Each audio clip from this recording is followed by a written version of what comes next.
আসসালামু আলাইকুম ওয়া রাহমাতুল্লাহি ওয়া বারাকাতুহু।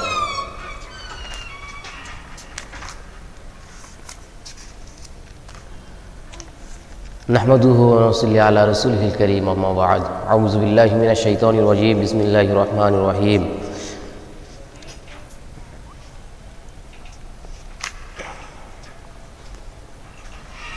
কারণে যে অন্তর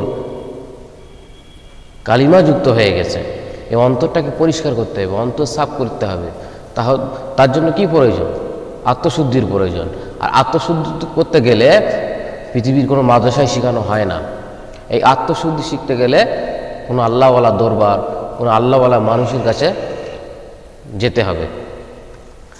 তা আত্মশুদ্ধি বিলম্ব কেন করছি? দেখো, আমাদের ঘর বাড়ি পরিষ্কার পরিচ্ছন্ন তো থাকে, এটা আমরা সকলেই চাই যে আমাদের ঘর বাড়ি পরিষ্কার পরিচ্ছন্নতা থাকুক। ঘরের কোথাও সামান্য আবর্জনা দেখলেই মহিলাদের বকাবকি করি। ঘর কেন পরিষ্কার করা হয়নি? গৃহের পরিচ্ছন্নতাকামীরা একটু ভেবে দেখুন, আত্মাও তো আল্লাহর ঘর, দিল বা অন্তর তো আল্লাহর ঘর। তাহলে এই ঘরে কেন আমরা গুনাহ করে, কালিমাযুক্ত করে অন্তরটাকে নোংরা করে রেখেছি? এই ঘরটাকে পরিষ্কার পরিচ্ছন্নতা রাখা উচিত। কেন? এই ঘরে আল্লাহর তাজাল্লি বর্ষিত হয়। আল্লাহ পাক বলছে কি, আমি মানুষের অন্তরে থাকি, ওরা রগের থেকেও কাছে থাকি। আল্লাহ পাক প্রত্যেকটা মানুষের অন্তরের ভিতরে বিরাজমান, অন্তরেই থাকেন। তুমি অন্তরটাকে কেন ময়লাযুক্ত করে রাখবো? আফসোস, গুনাহের ময়লা আবর্জনা এই ঘরটি একেবারে ডাস্টবিন হয়ে গেছে।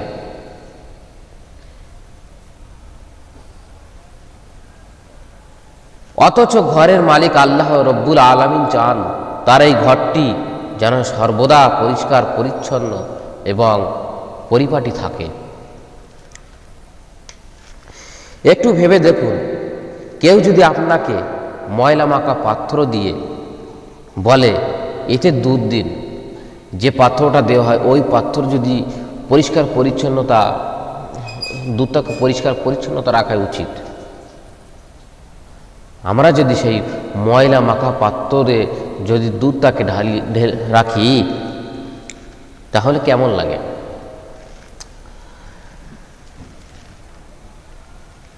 একটু ভেবে দেখুন,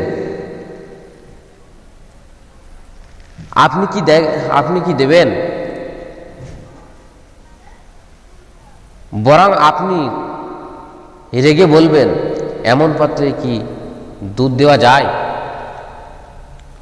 সুতরাং দুর্গন্ধে পাত্রে যেমন দুধ দেওয়া কেউ পছন্দ করে না, আল্লাহ তাআলা ময়লা কুলুষিত অন্তর স্থায়ী মোহাব্বত দ্বারা পছন্দ করেন না। ময়লা কুলুষিত অন্তরে আল্লাহর মোহাব্বত ভরে রাখা পছন্দ করেন না। তিনিও চান তার এই ঘরটি পরিষ্কার পরিচ্ছন্নতা হোক, ঘষা মাজা করা হোক, গুনাহের কালিমা ধুয়ে মুছে আয়নার মতো ঝকঝক করা হোক। হৃদয় যখন আয়নার মতো স্বচ্ছ হয়ে যাবে, তখন আল্লাহর রহমতের বাড়ি ছাড়া আপনি বর্ষিত, আল্লাহর রহমত বর্ষিত হবে।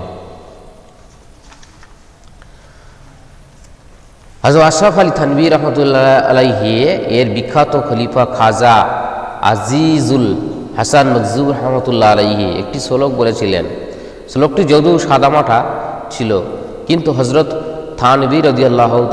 থানভী রহমতুল্লাহ আলাইহি এমন পছন্দ করেছিলেন যে ওই যুগে তিনি বলেছিলেন, আজ আমি যদি সমর্থবান হতাম, তাহলে এ শ্লোকটি জন্য তাকে 1,00,000 পুরস্কার দিতাম।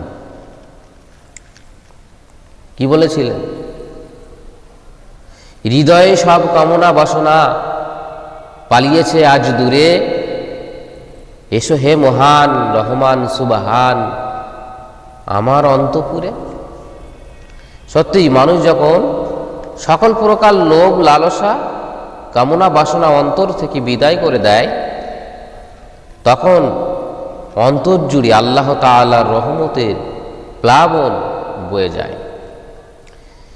একটি আশ্চর্য নমুনা।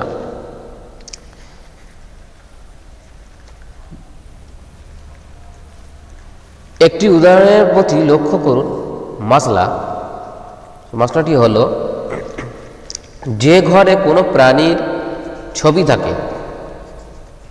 থাকে আল্লাহ তাআলা রহমতের ফেরেশতা ওই ঘরে প্রবেশ করেন না। অতএব যে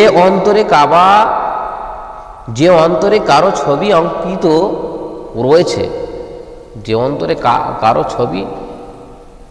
অঙ্কিত রয়েছে, আল্লাহ রব্বুল আলামিন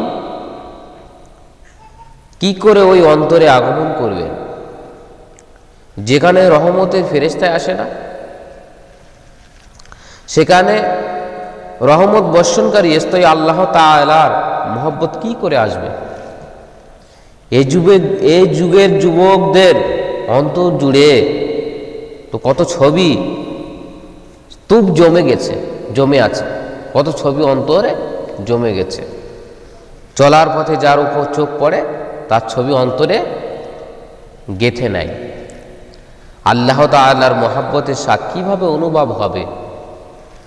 এই জন্যই এমন অন্তরের পিছনে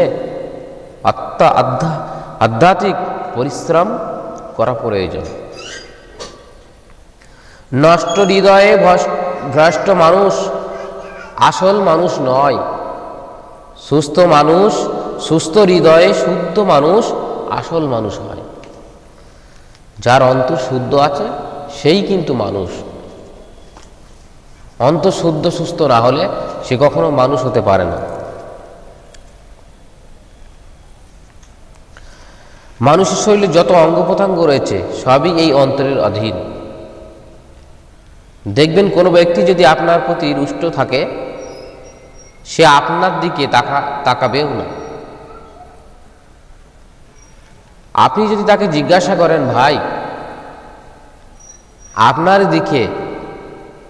আমার দিকে তাকান না কেন?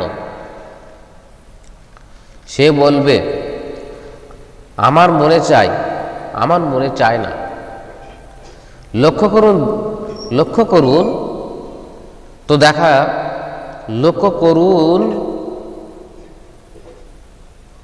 দেখা তো চোখের কাজ, কিন্তু কি বলছে? মনে চায় না। বাচ্চা খাবার খাচ্ছে না, এখন মা তাকে বলছে, বাবা খাচ্ছ না কেন? সে বলে, আমার মনে চায় না। এখানেও খাওয়ার মুখের কাজ, পেটের চাহিদা, কিন্তু বলছে মনে চায় না। ভাই, আপনি আমার কথা কেন শুনছেন না? আরে ভাই, আমার মনে চাই না। শ্রবণ করা কানের কাজ, কিন্তু এখানেও সিদ্ধান্ত অন্তরের। বোঝা গেল চোখ, কান, নাক, মুখ তথা শরীরের প্রতিটি অঙ্গই অন্তরের অনুগত। অন্তরের ইচ্ছা অনিচ্ছা এই অঙ্গ প্রত্যঙ্গের দ্বারা প্রকাশিত হয়, বাস্তবায়িত হয়। এই জন্যই অন্তর ঠিক তো সব ঠিক, অন্তর নষ্ট তো সব নষ্ট।